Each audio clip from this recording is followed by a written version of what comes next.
إله إلا الله. السلام علیکم ورحمۃ اللہ وبرکاتہ. بسم اللہ الرحمن الرحیم. الحمدللہ والصلاة والسلام علی رسول اللہ وعلی آلہ واصحابہ اجمعین.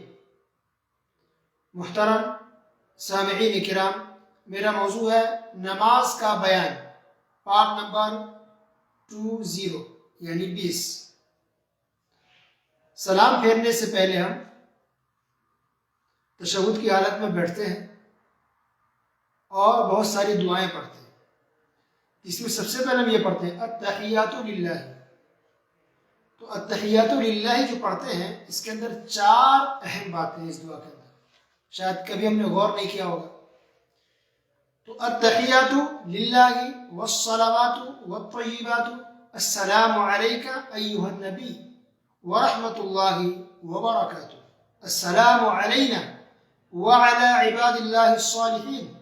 اشہد ان لا الہ الا اللہ واشہد ان محمدا عبدہ ورسولہ. یہ ہم پڑھتے ہیں.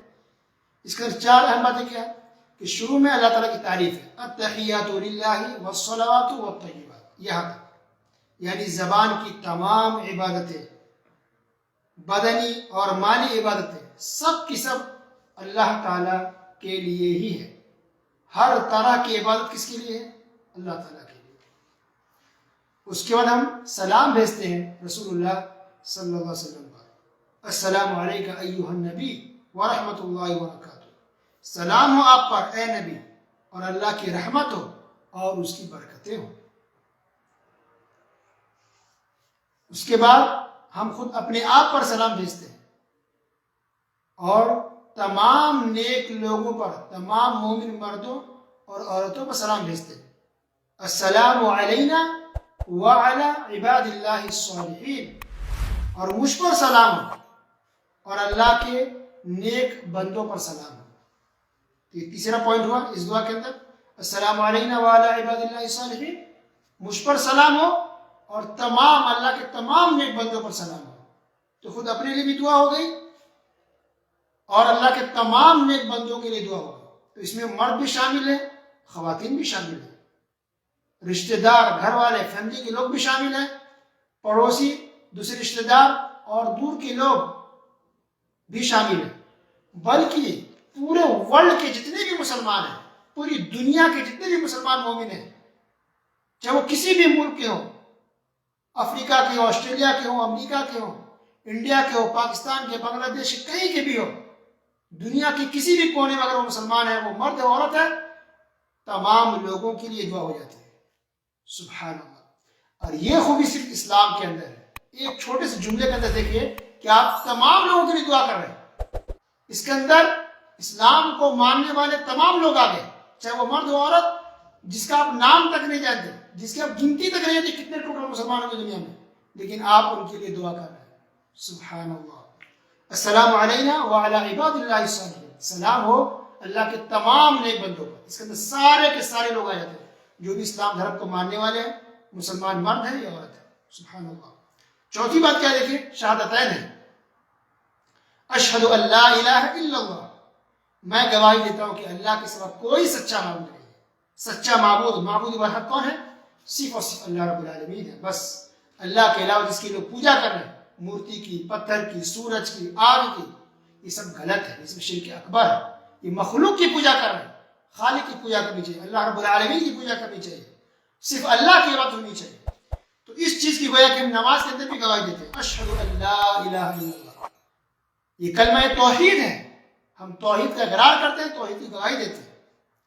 واشہد ان محمدا عبدہ ورسولہ. اور میں گواہی دیتا ہوں کہ محمد صلی اللہ علیہ وسلم اللہ کے بندے اور اس کے رسول ہیں. گویا یہ کلمہ رسالت ہے. ہم رسالت کی بھی گواہی دیتے ہیں، توحید کی گواہی، رسالت کی گواہی کہ اللہ تعالیٰ کے سوا کوئی سچا معبود نہیں، اور محمد صلی اللہ علیہ وسلم اللہ کے بندے اور اس کے رسول ہیں. سبحان اللہ. تو یہ 4 اہم باتیں اس دعا کے اندر، تحیات کے اندر. اس کے بعد ہم کیا پڑھتے ہیں؟ درود شریف. اللهم صل على محمد وعلى ال محمد كما صليت على ابراهيم وعلى ال ابراهيم انك حميد مجيد. اللهم بارك على محمد وعلى ال محمد كما باركت على إبراهيم وعلى آل إبراهيم إنك حميد مجيد. یہ ہم درود شریف پڑھتے ہیں. اس کے پڑھنے کے بعد اور بھی کئی دعائیں جو رسول اللہ صلی اللہ علیہ وسلم پڑھتے تھے سلام پھیرنے سے پہلے. اس میں سے ایک خاص دعا یہ تھی جو رسول صلی اللہ علیہ وسلم ہر نماز میں پڑھتے تھے, چاہے وہ فرض و نفل. یہ دعا اللہم انی ظلمت نفسی ظلما کثیرا ولا یغفر الذنوب الا انت فاغفر لی مغفرة من عندک وارحمنی انک انت الغفور الرحیم. اے اللہ, میں نے اپنے نفس پر ظلم کیا, بہت ہی زیادہ ظلم کیا. گناہوں کو بخشنے والا کوئی نہیں ہے تیرے سوا, لہذا میرے گناہوں کو بخش دے, خاص اپنی رحمت سے, خاص اپنی طرف سے مجھے معاف فرما دے, میرے گناہوں کو بخش دے, مجھ پر رحم فرما. انک انت الغفور الرحیم, اس لیے کہ اللہ تو بخشنے والا اور رحم کرنے والا ہے. اب کتنی اہم دعا ہے, سبحان اللہ. یہ دعا رسول اللہ صلی اللہ علیہ وسلم سلام پھیرنے سے پہلے پڑھتے تھے, اور یہ دعا بھی پڑھتے تھے اللہم انی اعوذ بک من عذاب القبر واعوذ بک من فتنة المسیح الدجال واعوذ بک من فتنة المحیا والممات اللہم انی اعوذ بک من المأثم والمغرم. اس کے لیے اور بھی کئی دعا پڑھتے تھے. تو یہ دعا بھی بہت خاص ہے, بہت اہم ہے. اس کے اندر 5 اہم باتیں اس دعا کے اندر. نمبر 1 کہ اس کے اندر قبر کے عذاب سے پناہ مانگا گیا ہے. اللہم انی اعوذ بک من عذاب القبر, اے اللہ میں تیری پناہ چاہتا ہوں قبر کے عذاب سے, یعنی قبر کے عذاب سے اللہ مجھے بچا لے, مجھے محفوظ رکھ. نمبر 1. اور نمبر 2 دوسری بات کیا اس کے اندر, واعوذ بک من فتنة المسیح الدجال, اے اللہ میں تیری پناہ چاہتا ہوں دجال کی فتنے سے, یعنی ہمیں دجال کی فتنے سے بچا کے رکھ, مجھے بچا لے, محفوظ رکھ. اور نمبر 3 وَأَعُوذُ بِكَ مِن فِتْنَةِ الْمَحْيَا وَالْمَمَاتِ, اے اللہ میں تیری پناہ چاہتا ہوں, تیری پناہ میں آتا ہوں زندگی اور موت کے فتنے سے. زندگی میں کتنے فتنے ہیں, اپنی لائف میں دیکھیں کتنے فتنے ہیں, کتنی پریشانیاں ہیں, کتنی مصیبت ہے, یا کتنی برائیاں ہوتی ہیں لائف کے اندر. تو ہم پناہ مانگتے ہیں اللہ مجھے بچا لے زندگی کے فتنے سے اور موت کے فتنے سے بھی. موت کے بعد کتنا فتنہ ہے, کتنی آزمائش ہے. اللہ اکبر. تو انسان کی زندگی کے اندر بھی آزمائش ہے اور مرنے کے بعد بھی آزمائش ہے, قبر کے اندر آزمائش ہے, آخرت کا معاملہ باقی ہے قیامت کا. تو ان تمام کے فتنوں سے اے اللہ مجھے بچا لے, مجھے محفوظ رکھ. اور چوتھی بات کیا ہے, اللہم انی اعوذ بک من المأثم, اے اللہ میں تیری پناہ چاہتا ہوں, تیری پناہ میں آتا ہوں, گناہ سے مجھے بچا لے, مجھے گناہ سے محفوظ رکھ. والمغرم, اور 5ویں بات کیا ہے, اور مجھے قرض سے بھی بچا کے رکھ. اللہ میں تیری پناہ میں آتا ہوں قرض سے, مجھے قرض سے محفوظ رکھ, مجھے قرض سے بچا کے رکھ. سبحان اللہ. اب دیکھیے کہ رسول اللہ صلی اللہ علیہ وسلم ہر نماز دعا مانگتے تھے, اے اللہ مجھے قرض سے بچا کے رکھ, اے اللہ مجھے قرض سے بچا کے رکھ. یہ قرض کا معاملہ بہت ڈینجر ہے, بہت خطرناک ہے. ایک جنازہ لایا گیا تو اس میت کے اوپر 1 یا 2 درہم باقی تھا قرض کسی کا. نبی صلی اللہ علیہ وسلم نے اس کی جنازہ پڑھانے سے انکار کر دیا, کہا میں نہیں پڑھاؤں گا. سبحان اللہ. کوئی دوسرا آدمی آیا, اس نے ذمہ داری لی کہ میں قرض ادا کر دوں گا, تب نبی صلی اللہ علیہ وسلم نے اس کی جنازہ کی نماز پڑھائی. اللہ اکبر. کتنی خطرناک چیز, 1 یا 2 درہم باقی تھا بس قرض. اس کی وجہ سے نبی صلی اللہ علیہ وسلم نے اس کی جنازہ کی نماز پڑھانے سے انکار کر دیا تھا. اسی طرح ترمذی کی روایت ہے, نبی کریم صلی اللہ علیہ وسلم نے فرمایا نفس المؤمن معلقۃ بدینہ حتی یقضى عنہ, کہ مومن کا نفس لٹکا ہوا ہوتا ہے اس کے قرض کی وجہ سے یہاں تک کہ اس کی طرف سے قرض کو ادا کر دیا جائے.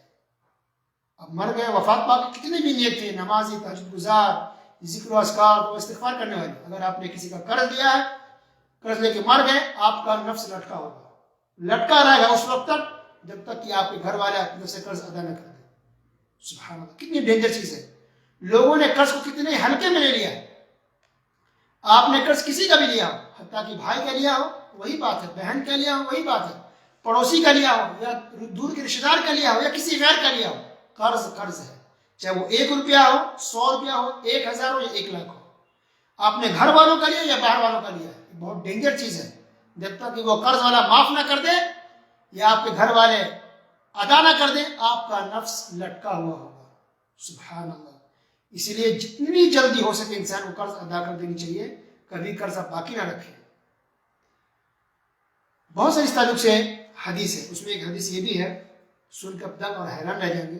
سنن نسائی کی روایت حدیث نمبر 4605، اور شیخ البانی رحمہ اللہ نے اس حدیث کو صحیح قرار دیا. پیارے رسول صلی اللہ علیہ وسلم نے فرمایا، حدیث سنیے. جتنے بھی لوگ جو قرض لے کے بیٹھے رہتے ہیں، کچھ لوگ تو ایسے جو قرض ادا کرنا چاہتے ہی نہیں ہیں.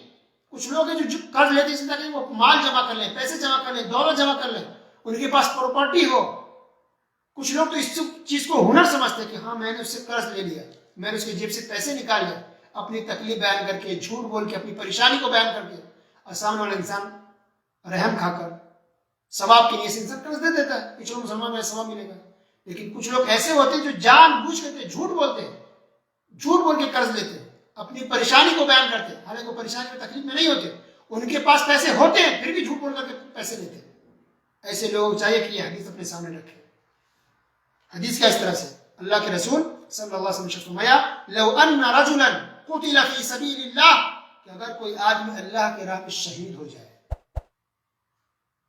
جنگ کرتے ہوئے کافروں سے، دشمنوں سے لڑتے ہوئے اپنی جان دے دے، شہید ہو جائے، ثم احیا، پھر اس انسان کو زندہ کیا جائے پھر سے، ثم قتل، پھر وہ کافروں سے لڑتے ہوئے اللہ کے راہ میں شہید ہو جائے، اپنی جان دے دے، ثم احیا، پھر وہ زندہ کیا جائے، ثم قتل، پھر وہ لڑتے ہوئے اپنی جان دے دے، اللہ کی راہ میں شہید ہو جائے، وعلیہ دین، لیکن وہ ایسا آدمی ہے کہ اس کے اوپر قرض باقی ہے، کسی کو اس نے قرض لے رکھا ہے، ما دخل الجنہ، وہ جنت میں داخل نہیں ہو سکتا، حتی یقضى عنہ دینہ، یہاں تک کہ اس کی طرف سے قرض کو ادا کر دیا جائے. اللہ، اب اس سے بڑی بات کیا ہو سکتی ہے کہ کوئی اپنی جان قربان کر دے، اللہ کی راہ میں شہید ہو جائے، اس کے سارے گناہ اللہ معاف کر دیتا ہے، لیکن قرض لیا ہے اللہ معاف نہیں کرے گا، جنت میں داخل نہیں ہو سکتا. سبحان اللہ. اللہ ہم سب کو قرض سے محفوظ رکھے، جس نے قرض لیا ہو فوراً ادا کر دے.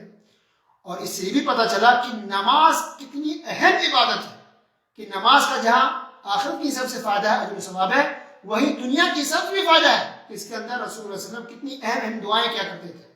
تو نماز پڑھنے کا فائدہ دنیا میں بھی انسان کو ملتا ہے اور آخرت میں ملتا ہے. دنیا آخرت دونوں کی بھلائی اللہ تعالیٰ نے نماز کے اندر رکھی ہے. اللہ سبحانہ وتعالیٰ تمام مسلمانوں کو اچھے ڈھنگ سے نماز ادا کرنے کی توفیق عطا فرمائے، اور نماز کا جو اذکار ہے، جو دعائیں، اس کا ترجمہ، اس کا مفہوم، اس کا جو معنی مطلب ہے، اس کو سامنے رکھتے ہوئے غور کر کے پڑھنے کی توفیق عطا فرمائے. آمین. وصلی اللہ علی نبینا محمد وعلی آلہ وصحبہ اجمعین. والسلام علیکم ورحمۃ اللہ وبرکاتہ.